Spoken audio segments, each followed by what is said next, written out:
Wearable technology is a group of devices that can be worn by individuals that includes the ability to track information related to the individual wearer. It exists in large part to improve the user's life.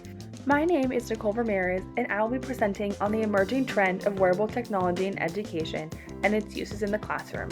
Specifically, I will be looking at Google Glass and smartwatches.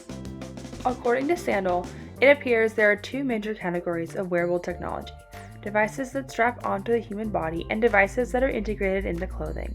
This presentation will focus on devices that strap onto the body. Both of these categories serve the same purpose: to allow a user to interact with the environment in some way to improve the user's life, whether that is through data collection or some other function. This is exactly what both Google Glass and smartwatches set out to do. Believe it or not, wearable technology has been around longer than many people think, but certainly not in the way we would think. According to THAM, the industry agrees on the invention of the first truly wearable computer in the 1960s, when mathematicians Edward O. Thorpe and Claude Shannon built some computerized timing devices to help them cheat at the game of roulette. This device was concealed in a shoe and allowed the men to predict where the ball would land. While this device is considered wearable technology, the first truly wearable and functional, for other than cheating purposes, technology was the calculator watch from the 1970s. It was exactly as it seemed, a watch and a calculator. According to Sandel, the wearable technology movement began in the 1970s with the calculator watch and has progressed to where it is today. The movement has evolved to today's smartwatches, most notably the Apple Watch. The Apple Watch is basically a phone on your wrist, connecting the user to texts, calls, weather, photos, music, alarms, fitness tracking, and more. They are incredibly prevalent today. In my household, all 4 individuals own a smartwatch, 3 of them being the Apple Watch specifically. The use and span of these watches is worldwide, but what are their uses for education? Lynch stated a few uses these watches could have in the classroom. He states smartwatches are a great way to enhance student-teacher communication and help students hold themselves accountable.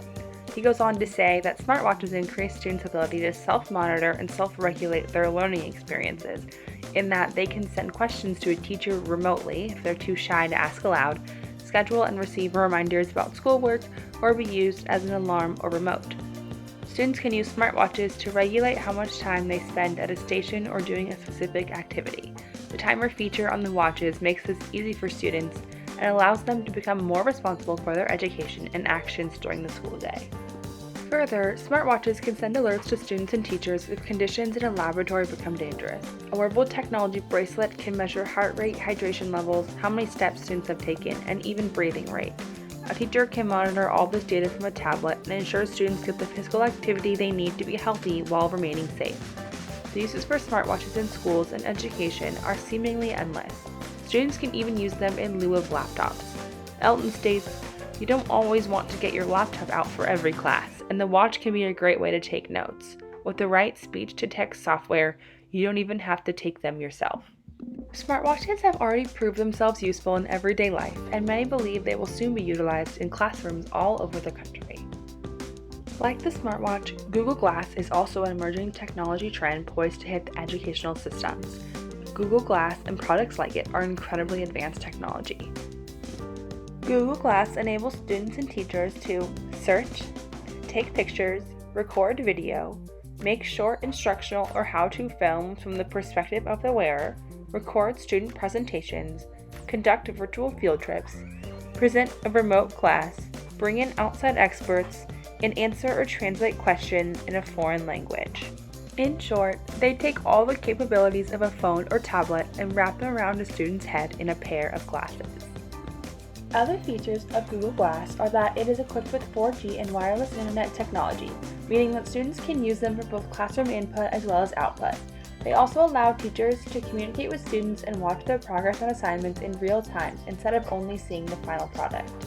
In a study where a professor used Google Glass in his writing class to provide feedback, students have reported that they found Google Glass and video-based feedback helpful in providing more comments than a written review would. Students were able to watch their editors go through their papers and see exactly what changes should be made. The component of video allowed for more to be said than traditional written feedback. Even better, the students were able to do all this hands-free and right in the classroom. Google Glass has also been suspected to have direct benefits for students with disabilities.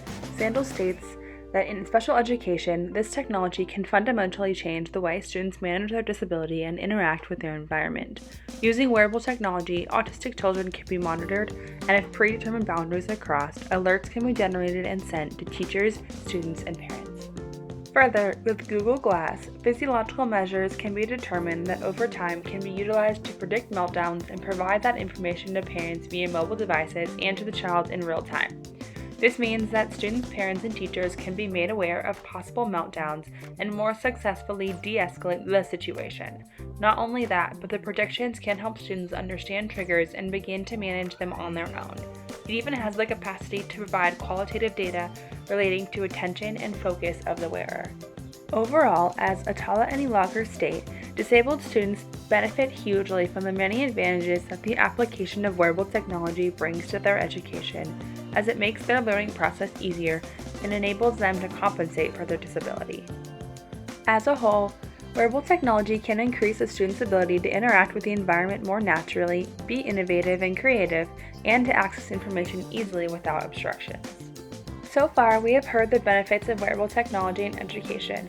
However, there are also many limitations that may be the answer to why these items haven't been seen in schools on a large scale as of yet.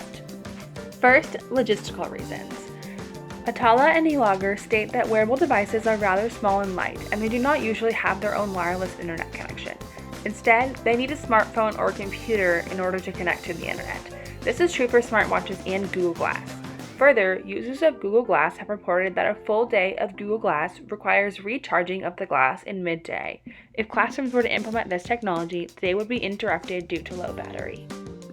Aside from logistical reasons, teachers have spoken now about the use of wearable technology in the classroom. In fact, some educators believe that the continuous use of wearable devices by students makes them dependent on this technology, hence obstructing independent thinking. Students might become reliant on wearable devices to give them answers and/or decisions on what to do next, which reduces their ability to think critically. Others have said about Google Glass that they could be a distraction to students and provide a way for students to view non-subject related material at any time, resulting in not being engaged in their learning. Educator critiques of smartwatches is the ability to use them to cheat on exams and the limited connectivity capacity.